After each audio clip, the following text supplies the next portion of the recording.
Madampi cinema എന്താണെന്ന് എനിക്ക് പിടിയിട്ടില്ല. രണ്ട്, ഇതൊരു മാടമ്പി സിനിമയാണെന്ന് ആര് പറഞ്ഞു? അതൊരു അസംഷൻ അല്ലേ? ഇത് ബേസിക്കലി കടുവ എന്ന് പറയുന്ന സിനിമ രണ്ട് ആൾക്കാർ തമ്മിലുള്ളൊരു പ്രശ്നമാണ്. ഈ അയ്യപ്പനും കോശിയും പോലെയൊക്കെ തന്നെ രണ്ട് കഥാപാത്രങ്ങൾ തമ്മിൽ തുടങ്ങുന്ന ഒരു ചെറിയ ഈഗോ ടസിലാണ്. നമ്മളൊന്ന് ഒരു ബ്രോഡർ പെർസ്പെക്റ്റീവിൽ ചിന്തിച്ചാൽ ആ പ്രശ്നം ഉണ്ടായി അടുത്ത ദിവസം ഇവർ രണ്ടുപേരും പരസ്പരം കണ്ട് സോറി എന്ന് പറഞ്ഞിരുന്നെങ്കിൽ ഈ സിനിമയുടെ കഥ അവിടെ തീരാവുന്നതേ ഉള്ളൂ.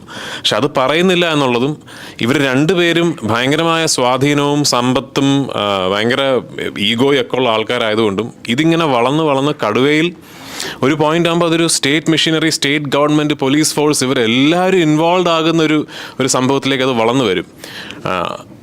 എന്നാൽ അതൊരു ഭയങ്കര രസകരമായ കഥയിലാണ് അത് ബേസ് ചെയ്തിരിക്കുന്നത്, ഈ ഒരു പ്ലോട്ട് പ്രോഗ്രഷനും. അല്ലാതെ ഇതൊരു നിങ്ങൾ പറയുന്ന ഒരു ഫ്യൂഡൽ കഥാപാത്രത്തിനെ കുറിച്ചോ അത്തരമൊരു തറവാട്ടിനെ കുറിച്ചോ ഒന്നും സംസാരിക്കുന്ന സിനിമയല്ല. ഇപ്പം പഴയ മോഡലുള്ളൊരു അടിപ്പൊളി പടം അല്ലെങ്കിൽ അടിപ്പടം തിരിച്ചു കൊണ്ടുവരുമ്പോൾ ഈ പഴയ മോഡലിലെ അടിപ്പടം എന്ന് പറയുമ്പോൾ പഴയ പടങ്ങൾ പോലായിട്ട് എടുത്തു വെച്ചാൽ ഇപ്പോൾ ആരും കാണില്ല. അതിപ്പോൾ ടി വിയിലൊക്കെ കാണാമല്ലോ, ചാനൽസിൽ വരും.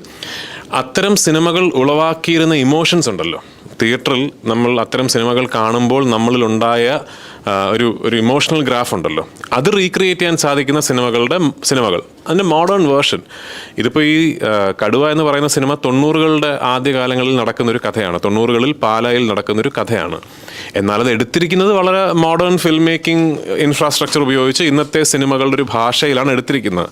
എന്നാൽ നമ്മൾ കണ്ട് ആസ്വദിച്ച സിനിമകളിൽ നമ്മളെ ഹരം കൊള്ളിച്ച പല ചേരുവകളും ഈ സിനിമയിലുണ്ട്.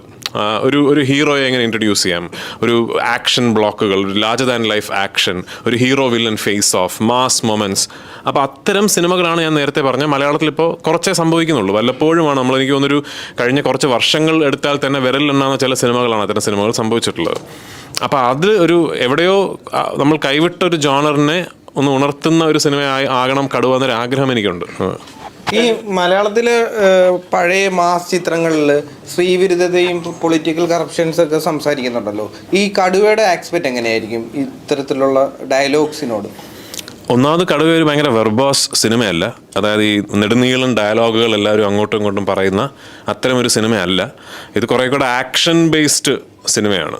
പിന്നെ ഈ പറയുന്ന പോലെ ഇതിനകത്ത് എൻ്റെ കാഴ്ചപ്പാടിൽ അങ്ങനെ പ്രത്യേകിച്ച് ഒരു വിരുദ്ധതയും ഒന്നുമില്ല. ഇതൊരു വൺസ് ഇതിൻ്റെ ഇഷ്യൂ തുടങ്ങിക്കഴിഞ്ഞാൽ പിന്നെ ഈ രണ്ട് കഥാപാത്രങ്ങൾ തമ്മിലുള്ള ആ ഒരു ഈഗോ ടസിലാണ്. ആ ഈഗോ ടസിലേക്ക് ഇവരുടെ രണ്ടുപേരുടെയും കുടുംബങ്ങളും ഇവരുടെ രണ്ടുപേരുടെയും നാട്ടുകാരും സുഹൃത്തുക്കളും കുറച്ച് കഴിയുമ്പോൾ സംസ്ഥാന സർക്കാർ വരെ ഇതിലേക്ക് ഇടപെടേണ്ടി വരുന്ന ഒരു വലിപ്പത്തിലേക്ക് ഇത് വളർന്നു വരുന്നു. അതാണ് കഥ.